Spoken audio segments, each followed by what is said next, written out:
आज के इस व्याख्यान में काव्य की परिभाषा, स्वरूप और लक्षणों पर विस्तृत चर्चा करेंगे। विशेष रूप से आचार्य भामह, आचार्य कुंतक, आचार्य मम्मट, आचार्य विश्वनाथ और पंडित राज जगन्नाथ के मतों के विशेष संदर्भ लेते हुए भारतीय काव्यशास्त्र का इतिहास अत्यंत प्राचीन और समृद्ध है। वेदों से लेकर आज तक काव्य ने भारतीय संस्कृति और समाज में एक केंद्रीय भूमिका निभाई है। भारतीय दृष्टिकोण से विचार करें तो काव्य केवल मनोरंजन का साधन नहीं रहा है, बल्कि वह ज्ञान, दर्शन, नैतिकता और आध्यात्मिक अनुभव का भी वाहक रहा है। इन आचार्यों ने काव्य के स्वरूप की व्याख्या अपने अपने समय, संदर्भ और काव्य रसबोध के आधार पर की है। काव्य क्या है? इस प्रश्न का उत्तर भारतीय आचार्यों ने विभिन्न दृष्टियों से दिया है। कहीं काव्य को अलंकार कहा गया है, कहीं गुणयुक्त पद्य, कहीं ध्वनि, तो कहीं रस कहा गया है। काव्य की परिभाषा देना एक दुष्कर कार्य है, क्योंकि काव्य एक बहुरूपी और गतिशील अवधारणा है। फिर भी विभिन्न आचार्यों ने इसे अपने अपने ढंग से परिभाषित करने का प्रयास किया है। आचार्य भामह की काव्य परिभाषा स्वरूप और लक्षणों को सबसे पहले देखते हैं। आचार्य भामह को अलंकार संप्रदाय का प्रवर्तक माना जाता है। उनकी प्रसिद्ध कृति काव्यालंकार है। भामह ने काव्य की परिभाषा देते हुए कहा है, शब्दार्थौ सहितौ काव्यम, अर्थात शब्द और अर्थ का सहभाव ही काव्य है। उनके अनुसार काव्य का स्वरूप इस प्रकार हो सकता है। भामह के अनुसार काव्य का स्वरूप शब्द और अर्थ के संयुक्त रूप में निहित है। उनका मानना था कि केवल शब्द या केवल अर्थ से काव्य नहीं बनता, बल्कि दोनों के समन्वित रूप से ही काव्य की सृष्टि होती है। इसमें शब्द और अर्थ के बीच एक अद्वितीय संबंध होता है, जो काव्य को उसकी विशिष्टता प्रदान करता है। उनके अनुसार काव्य के लक्षण इस प्रकार है। सबसे पहला है शब्द और अर्थ का सहभाव, अर्थात शब्द और अर्थ दोनों का समावेश। यह भामह की परिभाषा का मूल आधार है।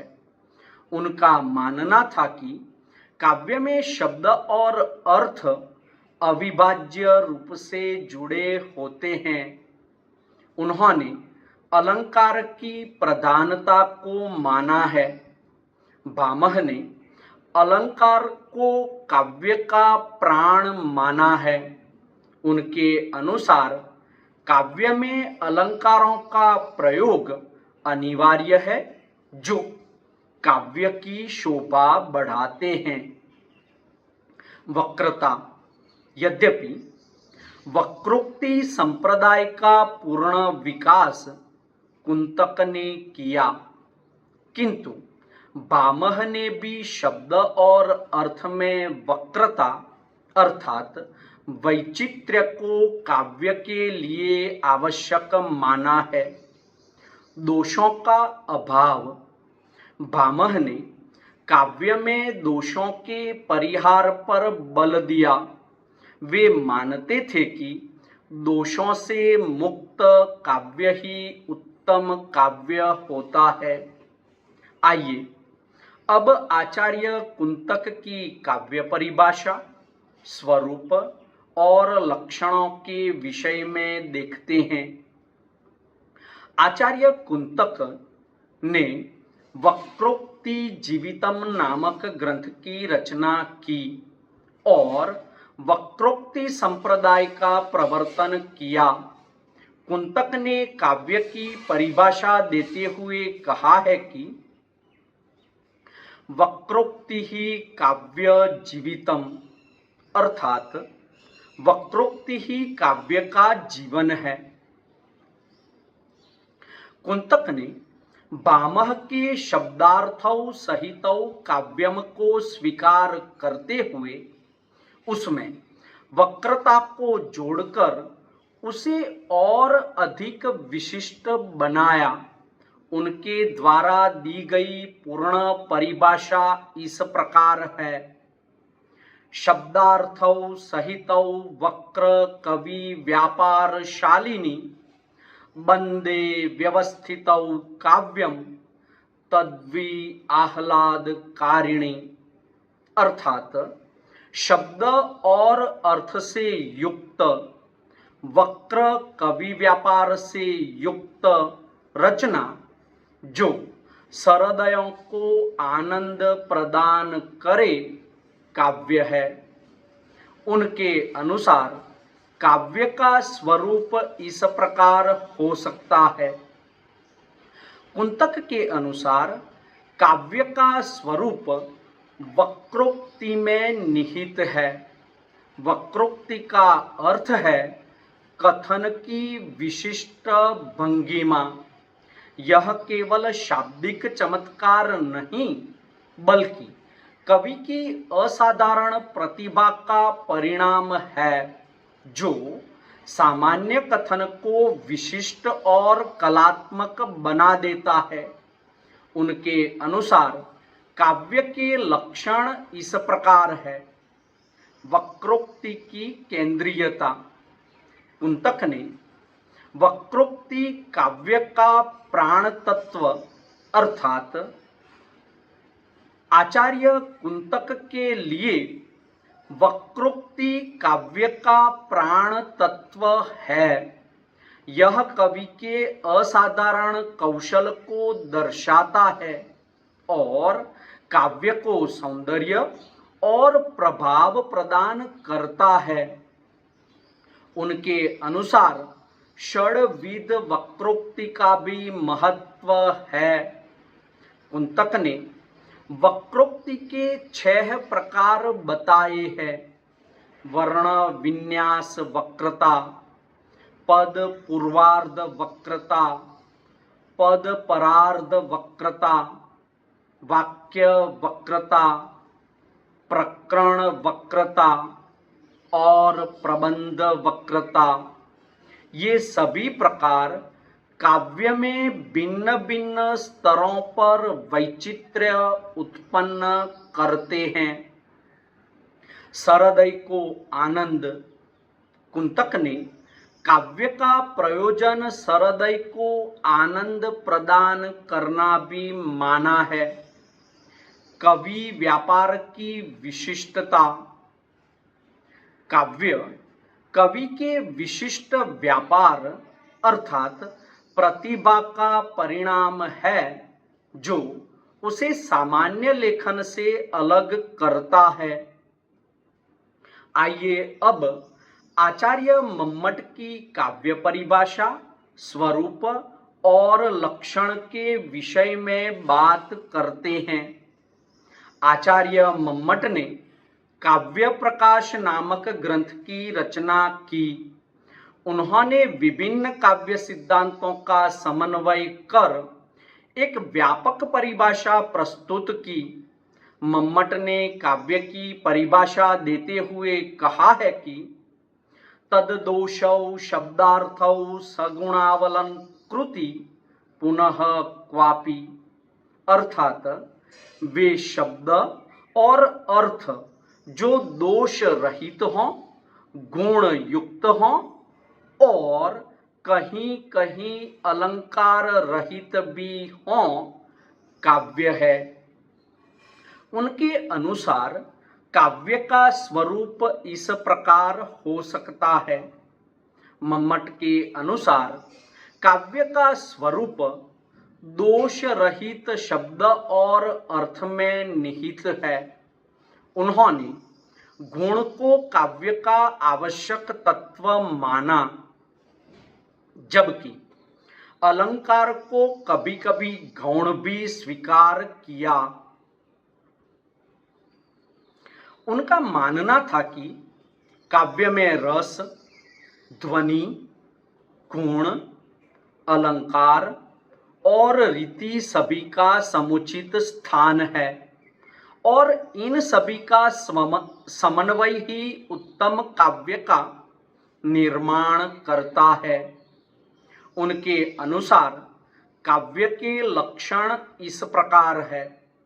पहला लक्षण है दोष रहित शब्दार्थ। काव्य में किसी भी प्रकार का दोष, शब्द दोष, अर्थ दोष, रस दोष आदि नहीं होना चाहिए। गुणयुक्त शब्दार्थ अर्थात काव्य में माधुर्य, ओज और प्रसाद जैसे गुण होने चाहिए। ये गुण काव्य के आंतरिक सौंदर्य को बढ़ाते हैं। उनके अनुसार अलंकार की अनिवार्यता नहीं। मम्मट ने यह स्वीकार किया कि कुछ स्थलों पर अलंकार के बिना भी काव्य हो सकता है, यदि वहां गुण और रस की प्रधानता हो। यह उनकी उदारता और समन्वयवादी दृष्टि को दर्शाता है। रस और ध्वनि की प्रधानता उन्होंने स्वीकार की। यद्यपि मम्मट ने अपनी परिभाषा में सीधे रस या ध्वनि का उल्लेख नहीं किया, किंतु उनके काव्य प्रकाश में ध्वनि सिद्धांत का विस्तृत विवेचन है और वे ध्वनि को काव्य की आत्मा मानते हैं। आइए अब आचार्य विश्वनाथ की काव्य परिभाषा, स्वरूप और लक्षणों को देखते हैं।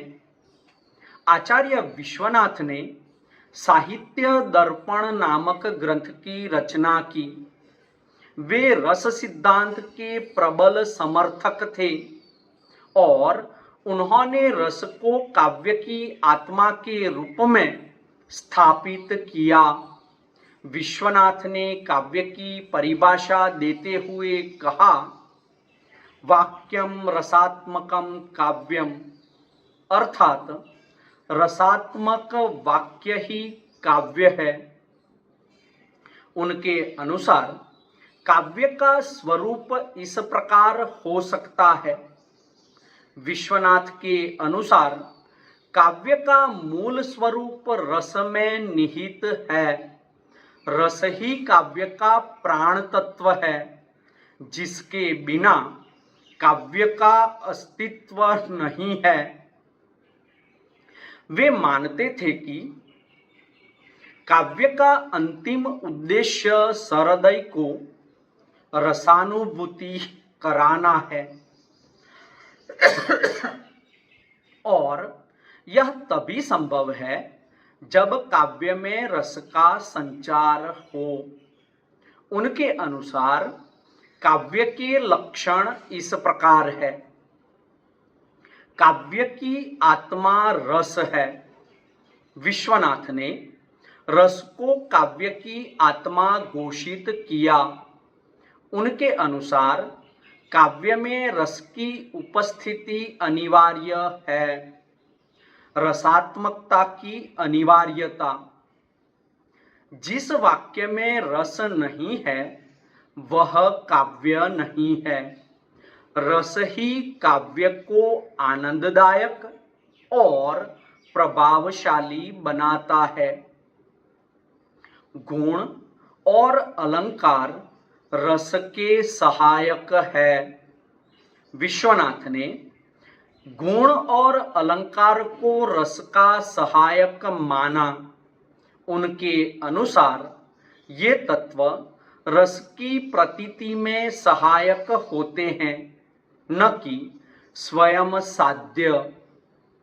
अखंड रसानुभूति काव्य का लक्ष्य उनके अनुसार सहृदय को अखंड रसानुभूति कराना है, जो एक अलौकिक आनंद है। आइए अब पंडित जगन्नाथ की काव्य परिभाषा, स्वरूप और लक्षण के विषय में विचार करते हैं। पंडित राज जगन्नाथ ने रस गंगाधर नामक ग्रंथ की रचना की। वे एक महान दार्शनिक और काव्य शास्त्री थे। जगन्नाथ ने काव्य की परिभाषा देते हुए कहा है, रमणीयार्थः प्रतिपादकः शब्दः काव्यम, अर्थात रमणीय अर्थ का प्रतिपादन करने वाला शब्द काव्य है। उनके अनुसार काव्य का स्वरूप इस प्रकार हो सकता है। जगन्नाथ के अनुसार काव्य का स्वरूप रमणीयता में निहित है। रमणीयता का अर्थ है मन को आनंदित करने वाला या मन को आकर्षित करने वाला। यह केवल शाब्दिक सौंदर्य नहीं, बल्कि एक ऐसा अर्थगत सौंदर्य है जो सहृदय के चित्त को आह्लादित करता है। उनके अनुसार काव्य के लक्षण इस प्रकार है, रमणीय अर्थ की प्रधानता। जगन्नाथ ने अर्थ की रमणीयता पर विशेष बल दिया। उनका मानना था कि केवल शब्दों का सुंदर होना पर्याप्त नहीं, बल्कि उन शब्दों से अभिव्यक्त होने वाला अर्थ भी रमणीय होना चाहिए।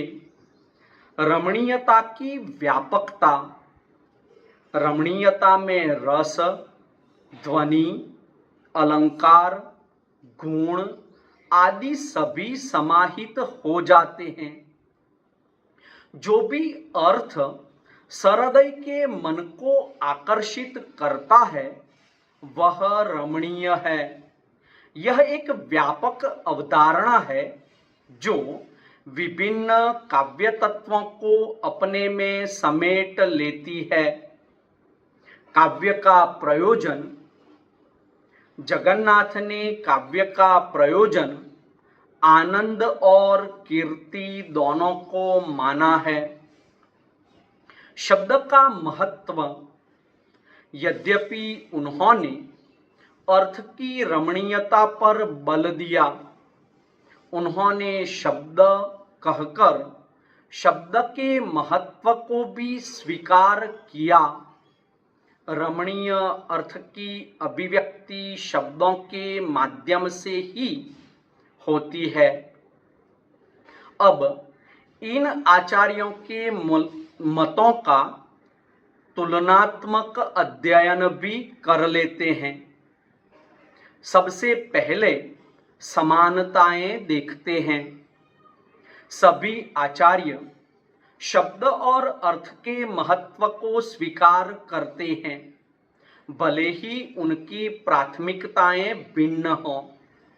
सभी आचार्य काव्य का लक्ष्य सहृदय को आनंद प्रदान करना मानते हैं। सभी ने काव्य के आंतरिक और बाह्य दोनों पक्षों पर विचार किया है। अब भिन्नताएं देखते हैं। सबसे पहले काव्य का प्राण तत्व।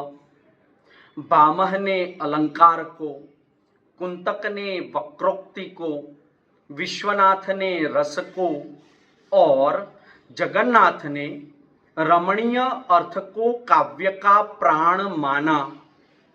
मम्मट ने ध्वनि को काव्य की आत्मा मानते हुए भी समन्वयवादी दृष्टि अपनाई है। अलंकारों का स्थान। भामह ने अलंकारों को अनिवार्य माना, जबकि मम्मट ने कहीं कहीं अलंकार रहित काव्य को भी उत्तम माना, जबकि विश्वनाथ ने अलंकारों को रस का सहायक माना। सभी आचार्यों की परिभाषा की व्यापकता। जगन्नाथ की रमणीयता की अवधारणा अधिक व्यापक है, क्योंकि यह रस, अलंकार, गुण आदि सभी को अपने में समाहित कर लेती है। अंततोगत्वा निष्कर्ष रूप में कह सकते हैं कि भारतीय आचार्यों के मतों का यह विस्तृत विवेचन यह समझने में सहायता करता है कि काव्य एक बहुआयामी और जटिल कला है। काव्य की परिभाषा, स्वरूप और लक्षण को लेकर विभिन्न आचार्यों ने अपने अपने युग और दृष्टिकोण से व्यापक विचार प्रस्तुत किए हैं। इन सभी आचार्यों ने अपने अपने युग की आवश्यकताओं और साहित्यिक प्रवृत्तियों के अनुरूप काव्य के स्वरूप को उद्घाटित करने का प्रयास किया। उनके मतों में भिन्नता होते हुए भी एक सामान्य सूत्र यह है कि काव्य एक ऐसी रचना है जो शब्द और अर्थ के माध्यम से सहृदयों को आनंद, चमत्कार और गहन अनुभूति प्रदान करती है। वस्तुतः काव्य की कोई एक निश्चित और अंतिम परिभाषा नहीं हो सकती, क्योंकि काव्य एक जीवंत और विकसित होती कला है।